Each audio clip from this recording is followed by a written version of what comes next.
The Great Hall of the Ethelgard Synod was not merely a room. It was a testament to a billion years of unchallenged supremacy, a cavernous expanse of crystalline architecture grown from the living rock of the planet's crust, suspended in a magnetic embrace that defied the crude grasp of gravity. Light did not simply illuminate this space. It behaved as a servant, bending around the high, arched pillars of translucent obsidian, refracting through the floating dais where the high counselors sat, and pooling in the center of the chamber like a liquid ocean of gold and violet.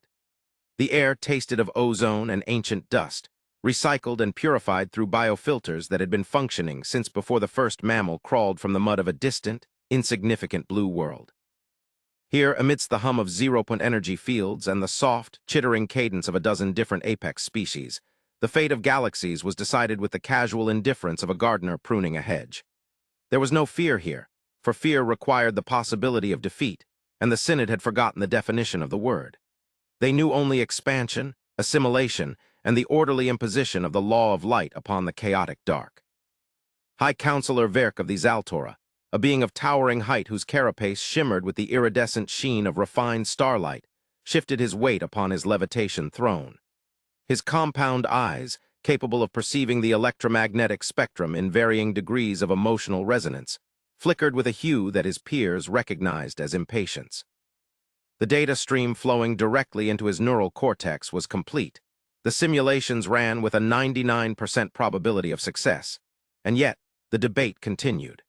It was the burden of democracy, he mused, even a democracy of gods, that the lesser voices felt the need to vibrate the air with their concerns before the inevitable was enacted.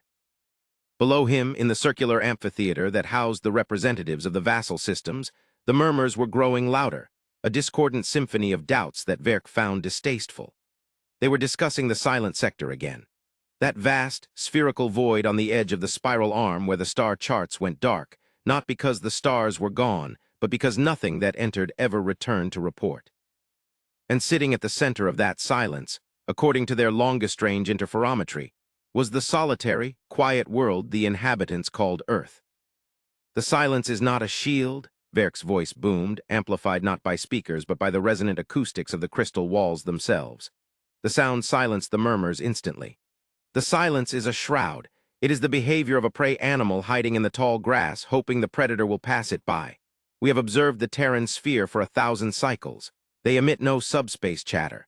They build no megastructures visible to our scopes. Their energy signature is barely above the cosmic background radiation.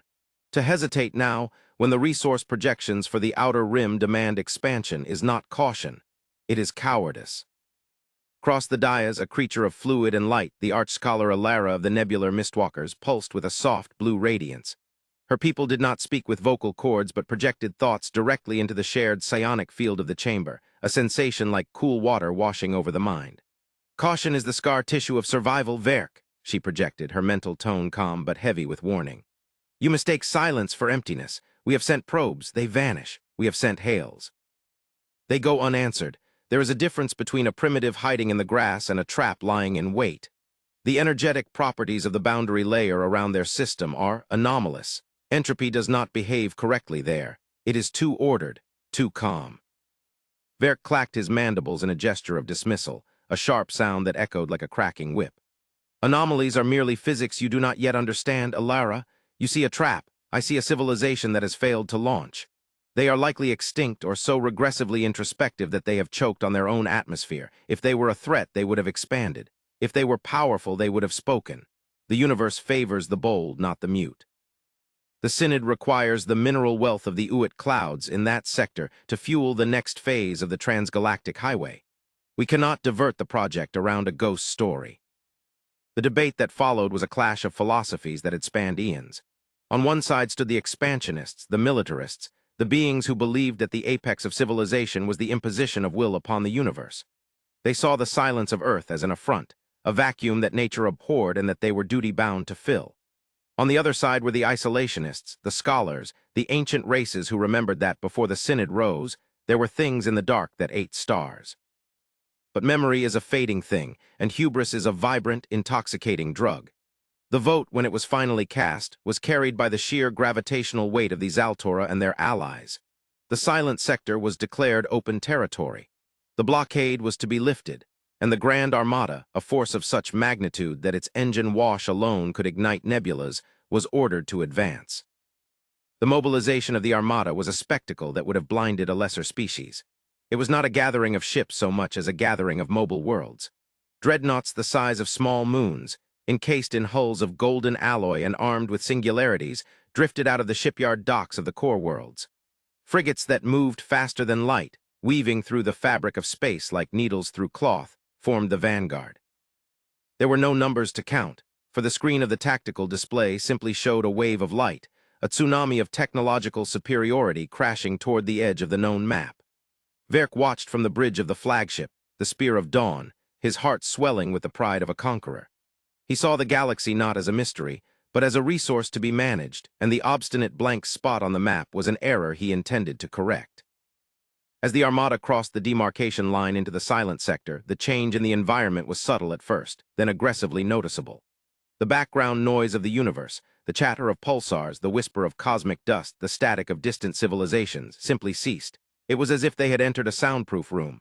The sensors, usually awash in data, flatlined into a pristine, terrifying clarity. There was no interference, no subspace echoes. Just the absolute crushing weight of the void. The stars here did not twinkle. They burned with a steady, unblinking glare, as if they were being watched. The navigation computers, which relied on the complex interplay of galactic gravity waves, began to throw up error codes, unable to reconcile the stillness of this space with the chaotic equations of the rest of the galaxy. "Report," Verk commanded, his voice tight.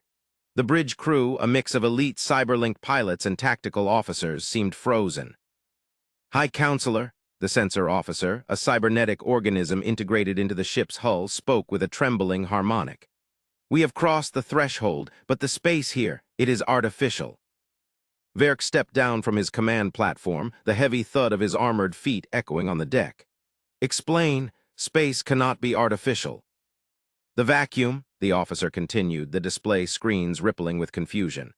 "It is too perfect, zero fluctuations in the quantum foam, no virtual particles popping in and out of existence. It is as if the laws of probability have been suspended.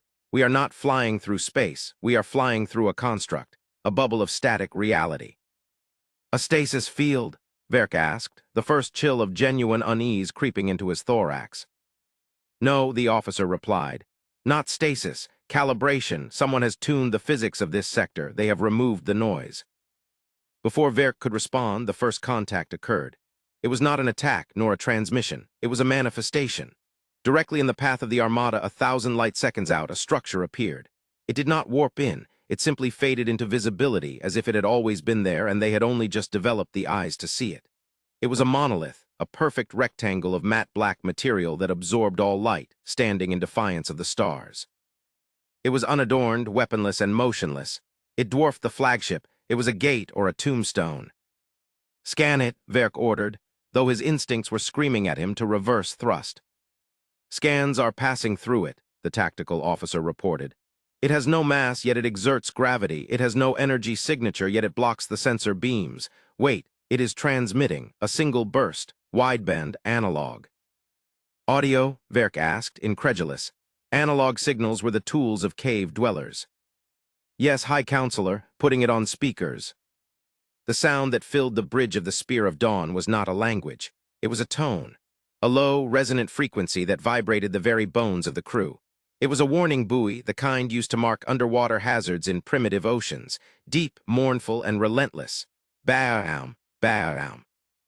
"It's a beacon," Alara's projection appeared on the bridge, her avatar shimmering with agitation. "It says turn back. It is universally recognizable. Verk, we must stop." "We do not bow to buoys," Verk snarled, his arrogance overriding his fear. "We are the Synod, destroy it." The order was relayed. The forward batteries of the flagship, capable of cracking a planet's crust, charged with the fury of a captive sun. Beams of coherent plasma, hotter than the core of a star, lashed out across the void, striking the black monolith. The impact should have vaporized it. Instead, the beams vanished. They struck the black surface and were simply deleted. There was no explosion, no scattering of energy. The energy went in and nothing came out. And then the silence broke. Not with a roar, but with a signal. A digital handshake so complex and so powerful that it overwhelmed the Armada's firewalls in a nanosecond. Every screen on every ship in the fleet went black, then resolved into a single image. It was not a human face.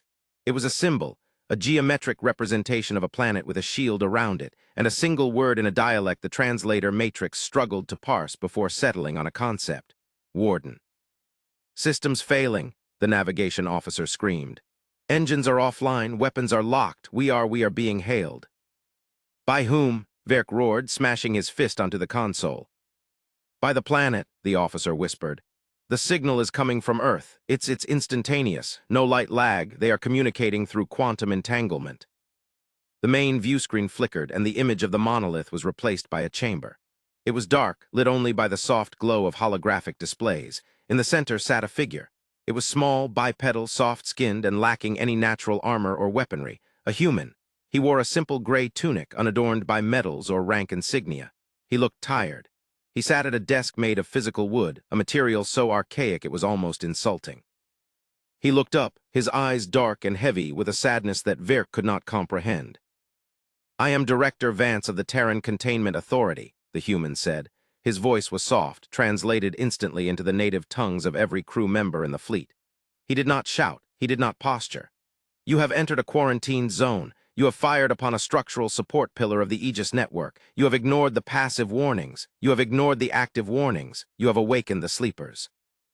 Verk puffed his chest, the biolights on his carapace flashing red. I am High Counselor Verk of the Ethelgard Synod, rulers of the Thousand Stars, masters of the...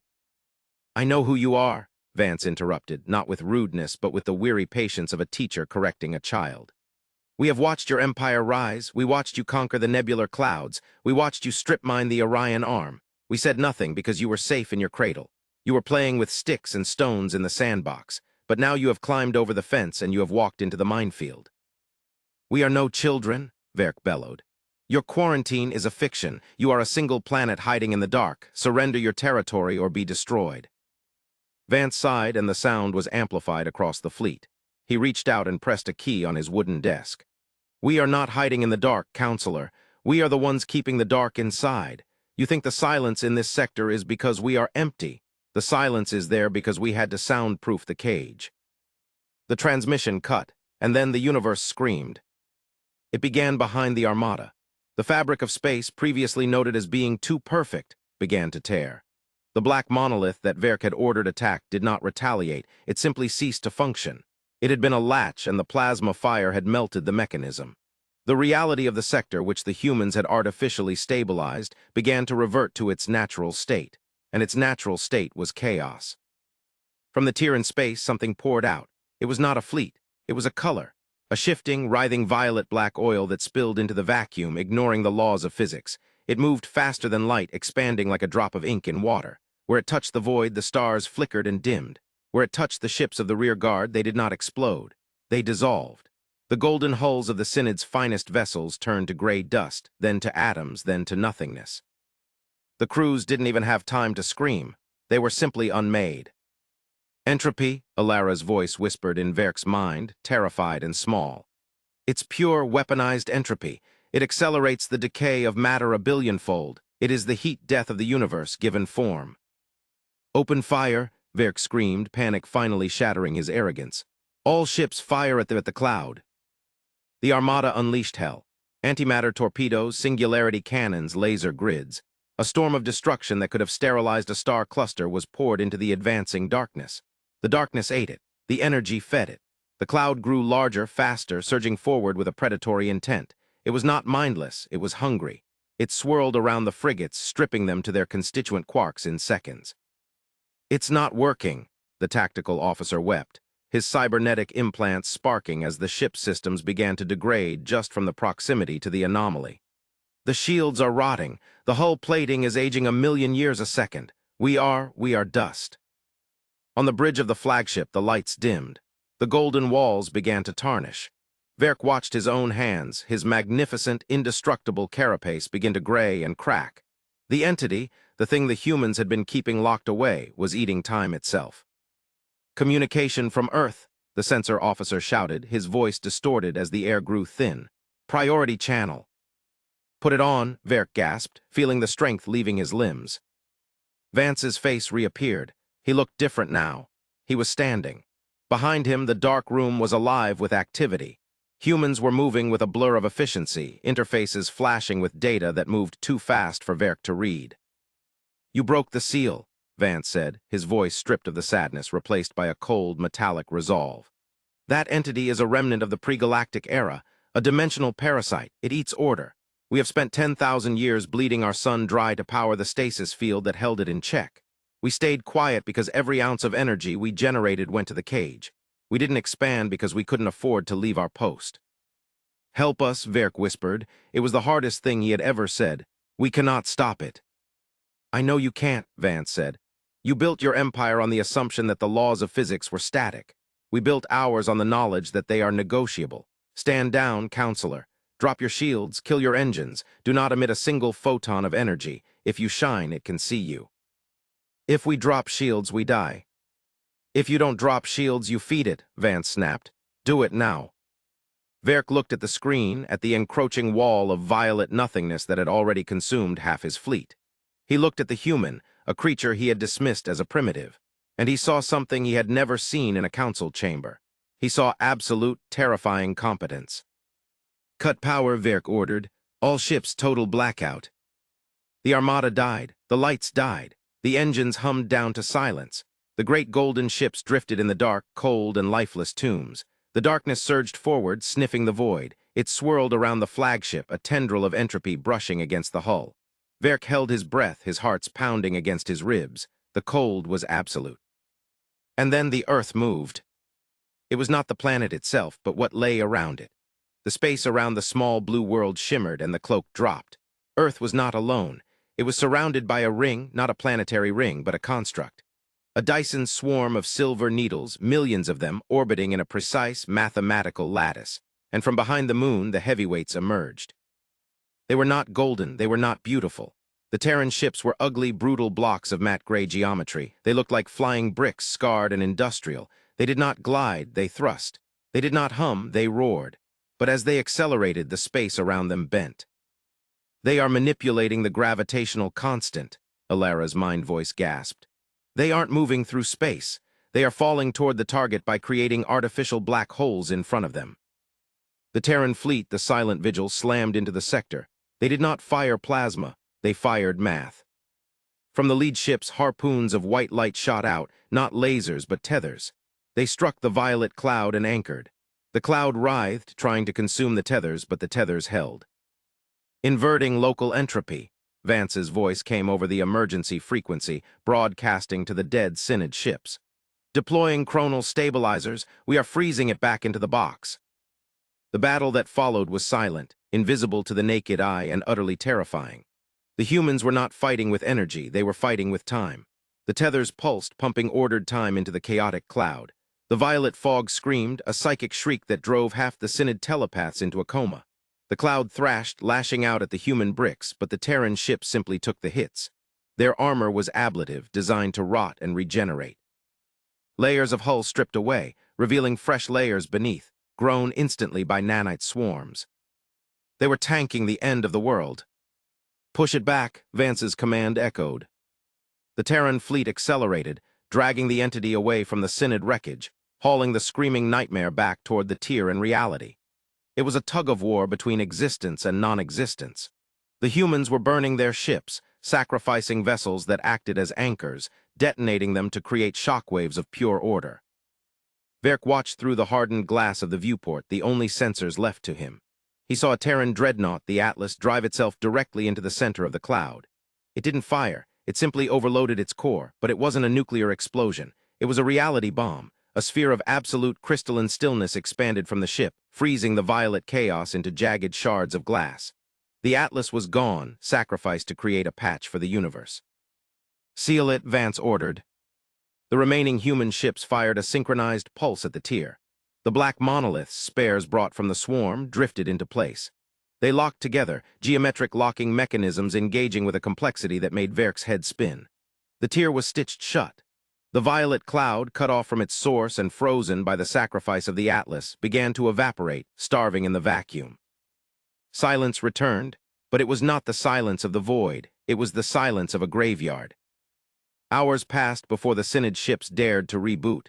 When they did, the sensors showed a scene of devastation. The Synod Armada was broken, half its number erased from history. The survivors were scarred, their hulls pitted by the touch of entropy. And facing them was the Terran fleet. It was battered. The gray hulls were scorched white. Debris from the destroyed human ships floated in the drift, but they held formation, a wall of iron between the Synod and the scar in space. A shuttle detached from the Terran flagship. It was small, boxy, and unrefined. It flew toward the Spear of Dawn. "They are boarding," the tactical officer said fearlessly. There was no point in fear anymore. They had seen what the humans fought. The Synod had nothing that could threaten them. Verk went to the airlock personally. He had to see. He had to know. When the airlock hissed open, the human delegation stepped out. They wore environmental suits that looked like they had been welded together from scrap metal, heavy and utilitarian. The leader removed his helmet. It was Vance. He looked older than he had on the screen. There was blood trickling from his nose, a side effect of the psionic scream the entity had unleashed. He didn't bow, he didn't offer a hand. He simply looked up at the towering alien leader. "You have a lot to answer for, Counselor," Vance said hoarsely. Verk fell to his knees. It was a gesture that had not been seen in the High Synod for 10,000 years. The other crew members, seeing their leader, followed suit. "We did not know," Verk said, his voice trembling. "We thought you were weak. We thought your silence was fear." "It was fear," Vance said, stepping closer. "We are terrified. Every day for 5,000 years we have been terrified. Do you know what it's like to live on a planet where you can't look at the stars because you know what's looking back? We didn't go to space to conquer. We came up here to build a dam." "You saved us," Alara said, her projection appearing, dim and flickering. "You sacrificed your own vessels to save those who came to destroy you. Why?" Vance wiped the blood from his lip. "Because we are the Warden. That's the job. We don't care about your politics, your empire, or your trade routes. We care about keeping the lid on the Hellwell. And today you almost blew it off."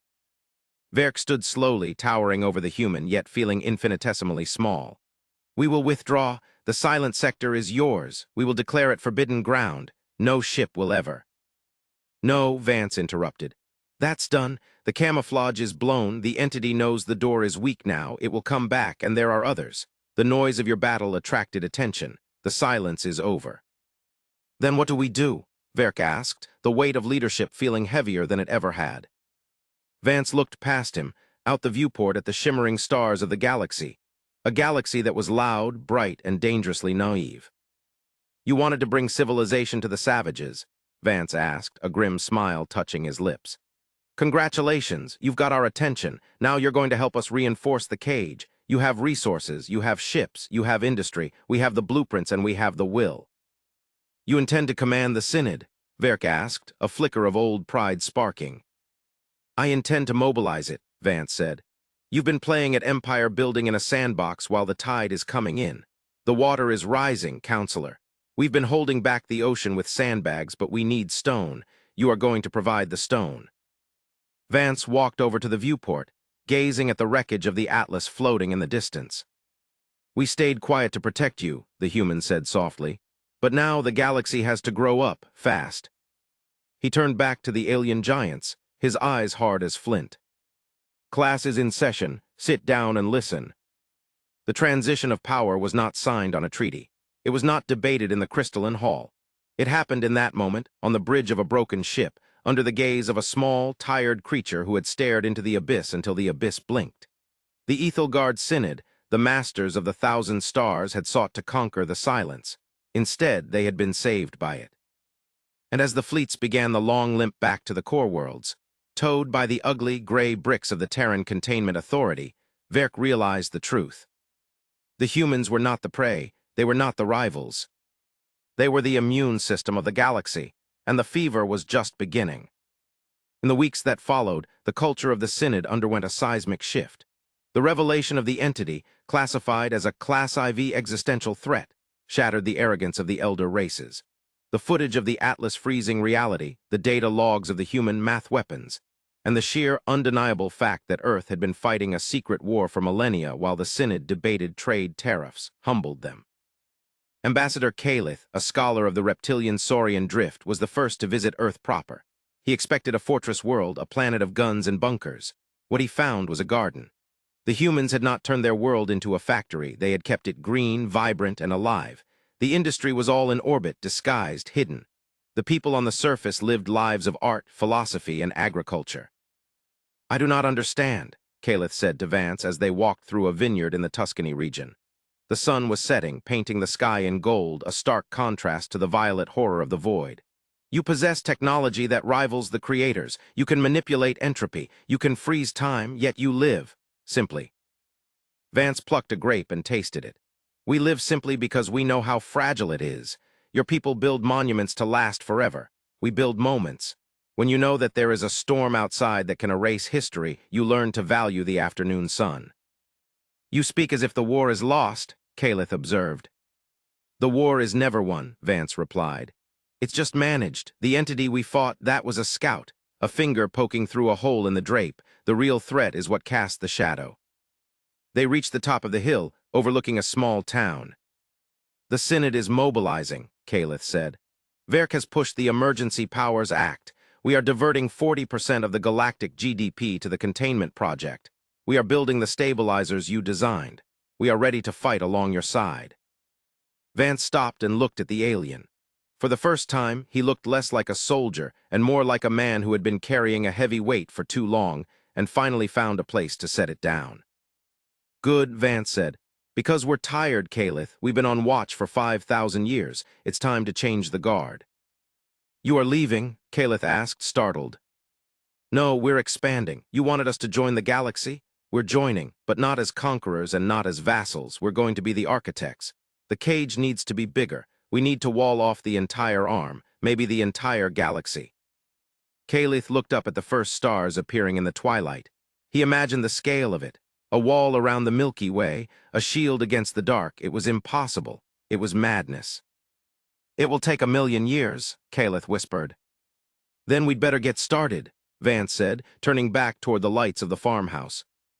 The story of the Silent Sector became a legend, then a history, then a doctrine. The Ethelgard Synod did not fall, but it changed. It became the Galactic Aegis. The golden ships were retrofitted with gray armor. The crystal halls were filled with human engineers. The arrogance of the past was replaced by a grim, determined vigilance. And in the center of the council chamber, the throne of the High Counselor was lowered. It was no longer a seat for a god. It was placed at a round table, alongside the seats of the other races, and one simple wooden chair from Earth.